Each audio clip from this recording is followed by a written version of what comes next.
Hey everybody, what's up? Confused Mouth from cgalter.com. Now today I'm going to talk to you about gamma setup in 3ds Max and vray. So what we're going to do is we're going to start with 3ds Max color management. We're going to talk about the display in 3ds Max, the viewport, and then at step 2 we're going to move on to vray. We're going to configure some settings. So we're going to start with the frame buffer. We're going to activate it. We're going to talk about how to export the EXR files the right way, and then I'm going to talk to you about which bit depth to use, 16-bit over 52 bits. Okay. And to finish up the vray part, we're going to talk about color mapping, which is really important because we want to export linear data, so make sure to pay attention to that one. It's really, really important.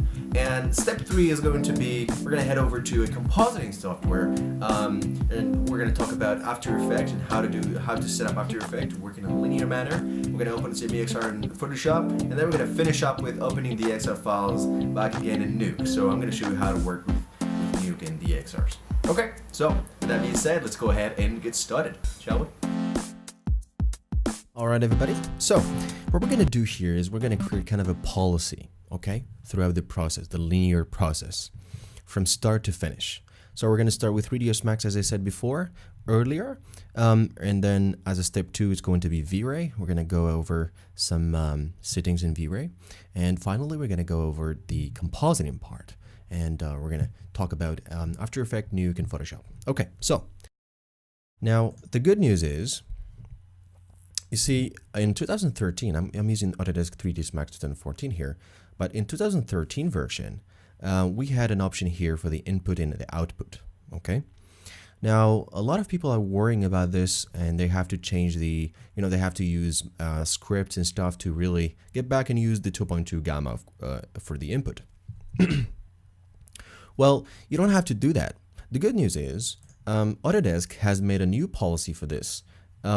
So basically, when you're loading a file, a JPEG file from the internet, from the web, with a 2.2 gamma embedded in it, if it has this information, the gamma value, if it has this information, basically what Autodesk 3ds Max will do is going to degamma this file. And the same thing goes for if it doesn't have the information of the 2.2 gamma, it will look at its bit depth, okay? So the bit depth basically for a JPEG is 8-bit. And once it finds out that it's an 8-bit, it's going to apply a 2.2 gamma color management, okay? And if it's 16-bit or 32-bit, case of a TIFF file or an EXR file, it's going to ignore it, and basically because it's already with a gamma of 1. So, case of, for example, if you have a height map, a displacement map, you don't want 3ds Max to change the gamma of this map, because if it changed it, it's going to change the appearance of the displacement map on your model. All right, so let's go back to 3ds Max and configure the display. Now, I just want to tell you that the display has nothing to do with the calculation of the, when we click, the gamma, basically what it's going to affect is only the display. It has nothing to do with the calculation. Okay, so we start with the enable gamma and load correction with, gamma to 2.2. I'm going to hit OK. And as you can see here, this brings the colors a little bit brighter because it did apply a 2.2 gamma correction to it. So what we want to do now, I'm going to switch to the material editor. What I want to do here is to match the color selector, okay, to the same gamma. So what I'm going to do is I'm going to go back to Customize Preference, and I'm going to click on Effect Color Selector. And I'm going to hit OK. As you can see now, it's voila, it's matching the display that we have in the viewport. Now we want to match the material slot. I'm going to go back, click on Preference, and sorry, I'm going to click on Effect Material Editor. So I'm going to hit OK again, and there you go. It matches the color as well. Now, in case you have a texture file, as I said earlier, 3ds Max is going to apply it's going to degamma, while it's calculating. But for now, for display, it displayed as it is with the a 2.2 display. Okay. So while it's doing the calculation for the input, it's going to input it as a 2.2 JPEG. Basically, it's going to de-gamma before it's doing the calculation inside 3ds Max. Yeah, so we want 3ds Max to calculate in a mathematically correct way so that we get realistic results. All right, so now that we've done with that, let's go ahead and switch to V-Ray and talk about V-Ray setup as well. Okay, now the most important part of V-Ray, which is V-Ray setup. Now, if you mess up these settings, basically later on in compositing, it won't be as correct. So what we want here is to export the EXR files as they are produced by V-Ray. We don't want the color mapping in V-Ray, which is the tune mapping, to interfere and clamp the output or burn out some values or something. So we want to export things as they are calculated by V-Ray, okay, for compositing. First thing we have to do is to turn on the frame buffer, okay? So why the frame buffer? Because the frame buffer has more options. I prefer the frame buffer, the V-Ray frame buffer over the 3ds Max default one, which is this one. It doesn't have the options that the frame buffer has. Okay, like the history, the stuff that adds so much to V-Ray frame buffer. Now, with that being said, after this, we're going to configure the color mapping the right way. Now, this is really, really important, so pay attention. So basically, the type here is written hard by default in V-Ray 3. Now maybe in V-Ray, if you're using V-Ray 2.5, maybe it's the it's the linear multiply, the default one. So written hard here is linear multiply. I'm going to tell you why. Written hard, what it is? Written hard is a mix between linear multiply and exponential.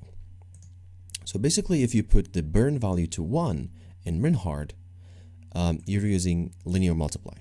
And if if you put here 0.5, basically you're using half of linear multiply and half of exponential.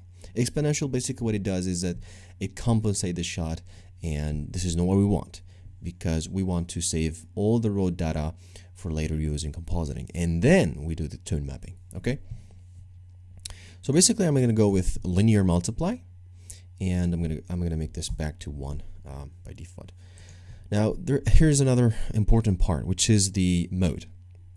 Now I'm going to change it to none, because I don't want, as I said earlier, I don't want the color mapping or the tune mapping in V-Ray to interfere and to modify anything on the file. Okay. So basically, if we go back here to the online docs from Chaos Group, the none, what it means is neither color mapping nor gamma are burnt into the final image, which is what we want. However, V-Ray will proceed with all its calculations as the color mapping and gamma are applied. Okay, so the noise thing, which I'm going to show you in a second.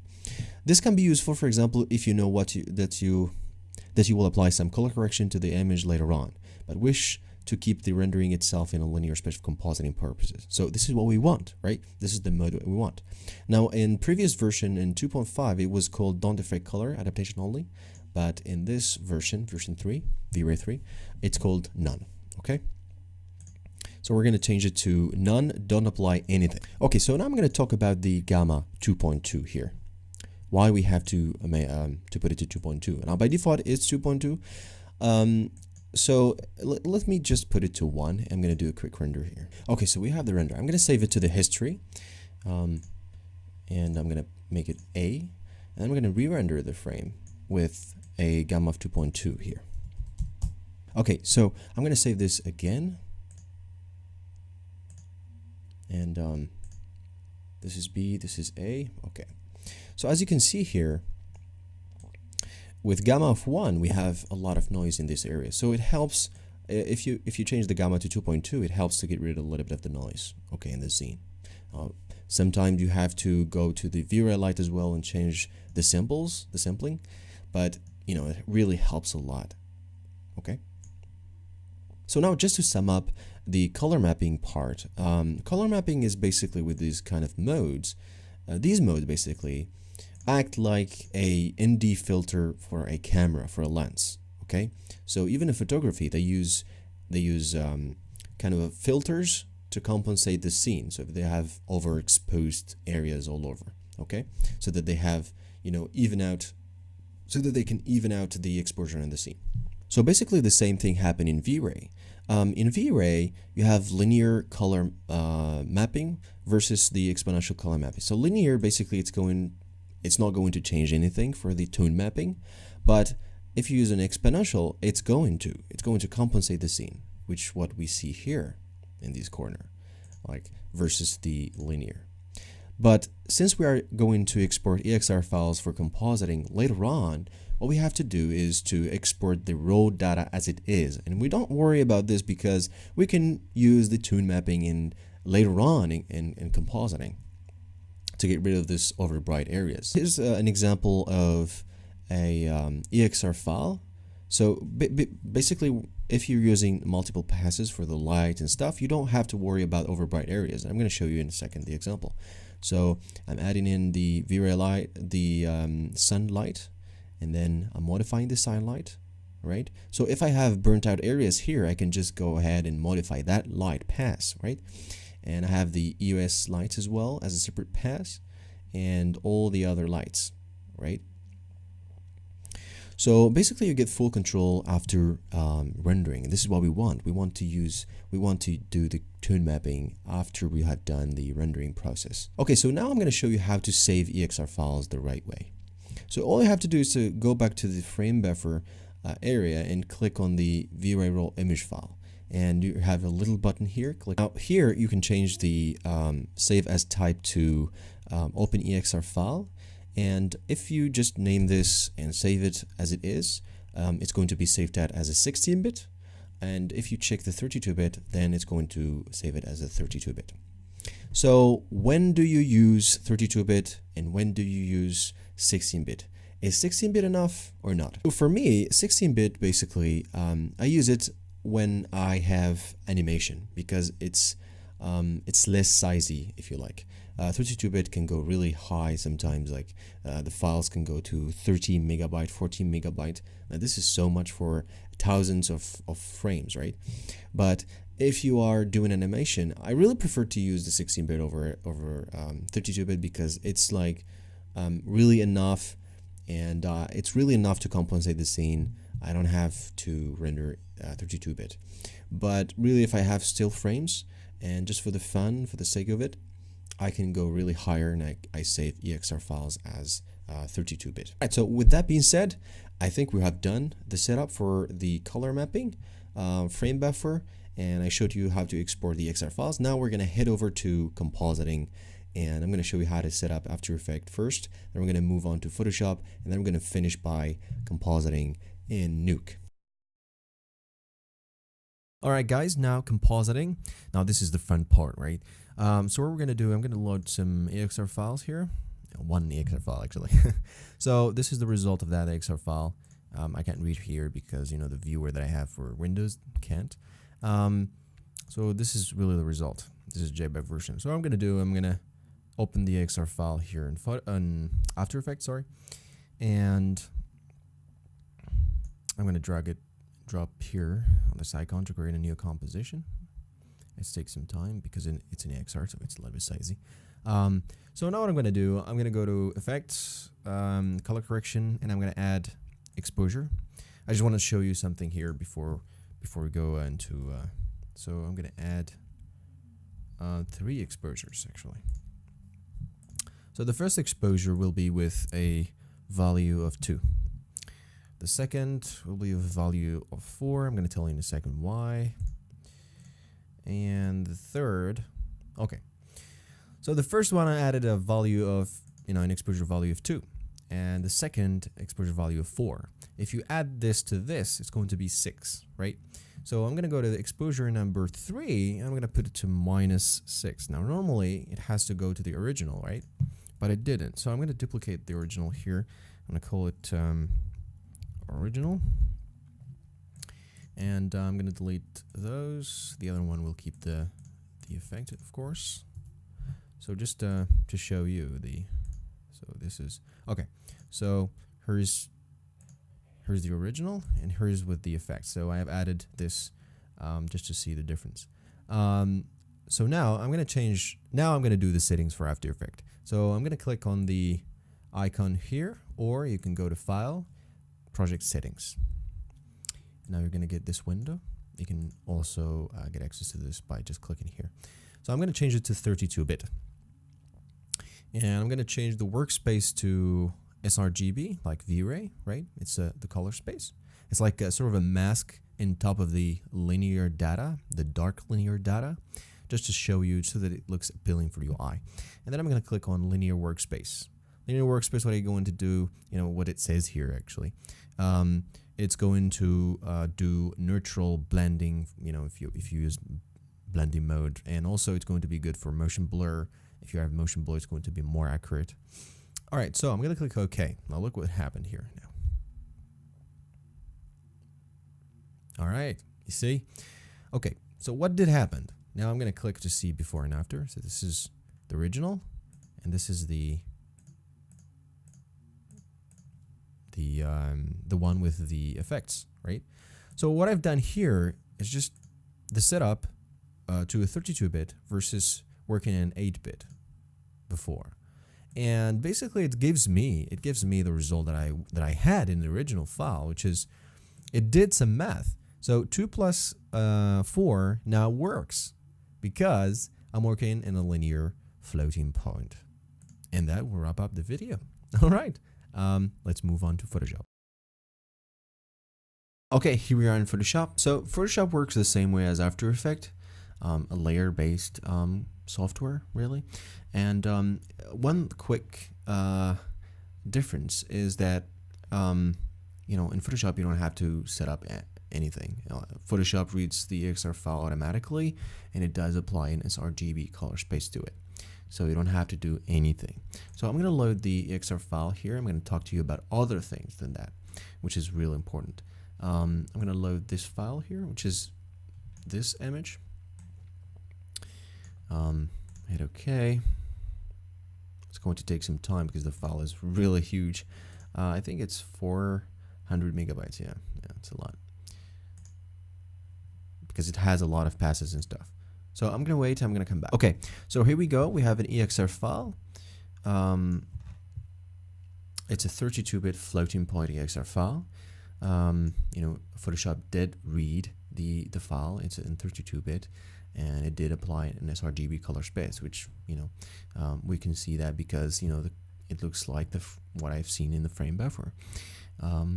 So what I'm going to do now is I'm going to show you one of the limitations of Photoshop when it comes to EXRs is that, not EXR, but when it comes to 32-bit floating point, is that, you know, in adjustments, not all the adjustments are supported. Not all the adjustments are linear. There's not, you know, like the curves, for example, it doesn't support linear floating point.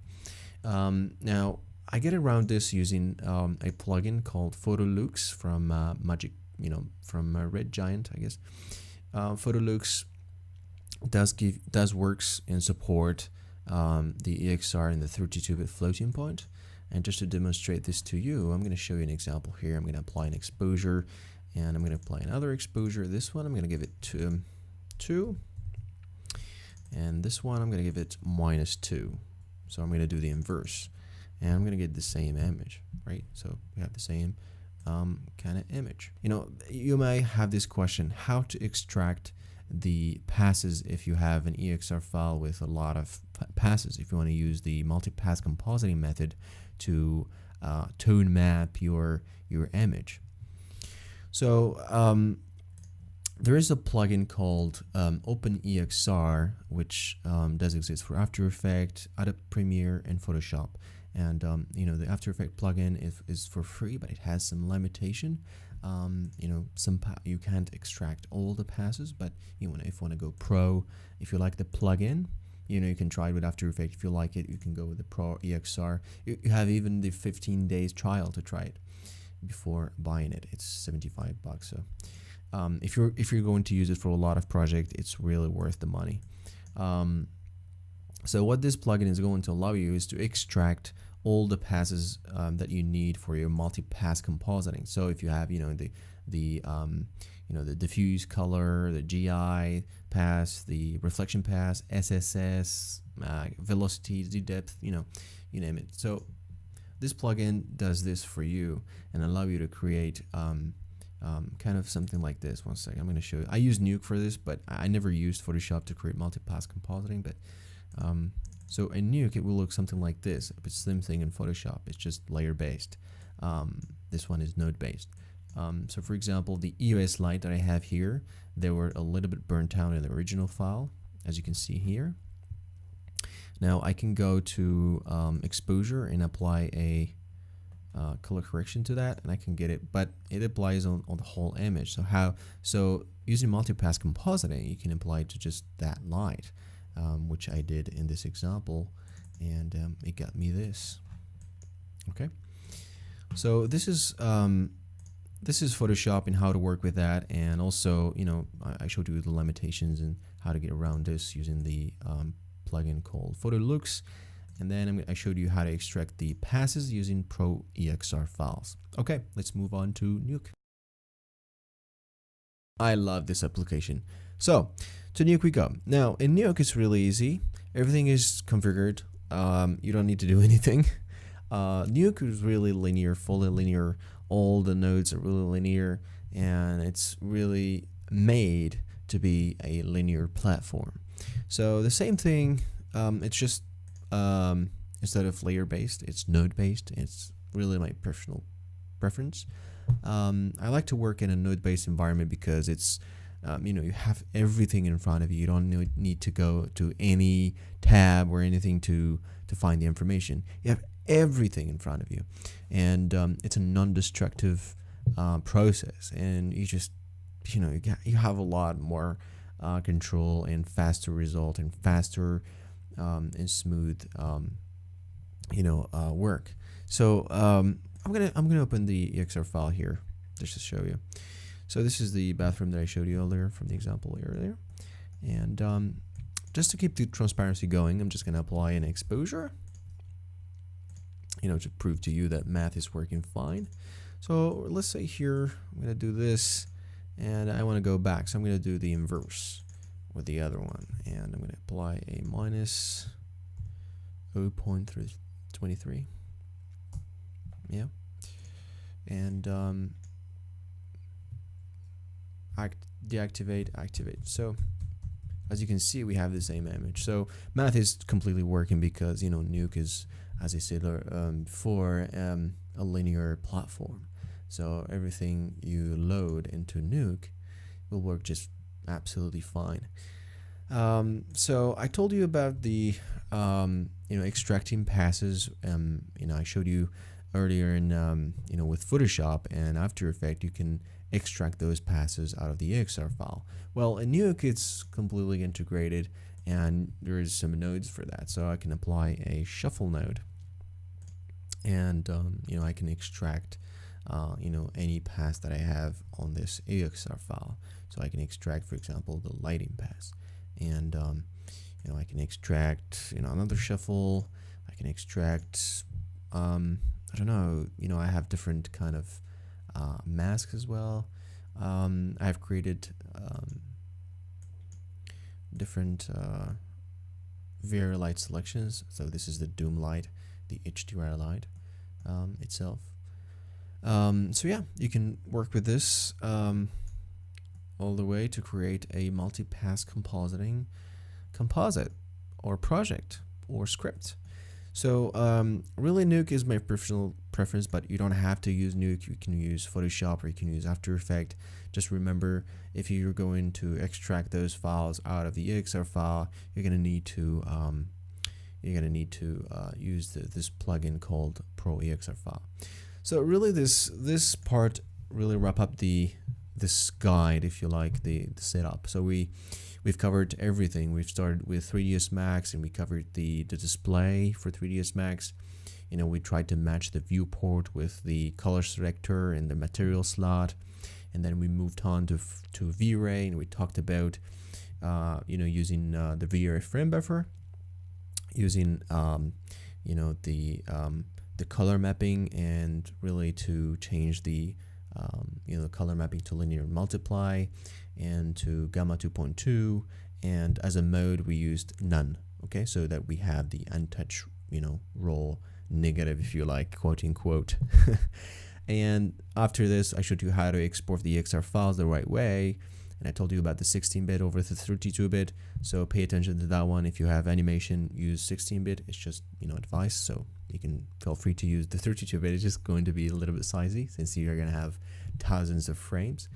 Then I showed you how to work with After Effects, and I showed you how to work in Photoshop, and finally in Nuke. So yeah, you have the complete process. I guess that it's really clear. I hope that it's really clear. And if you have any questions, please comment below, or send me emails to support@cgalter.com, or to my personal email coldframe1@gmail.com. So yeah, keep in touch, and if you have any question, please let me know. Thank you so much, and talk soon.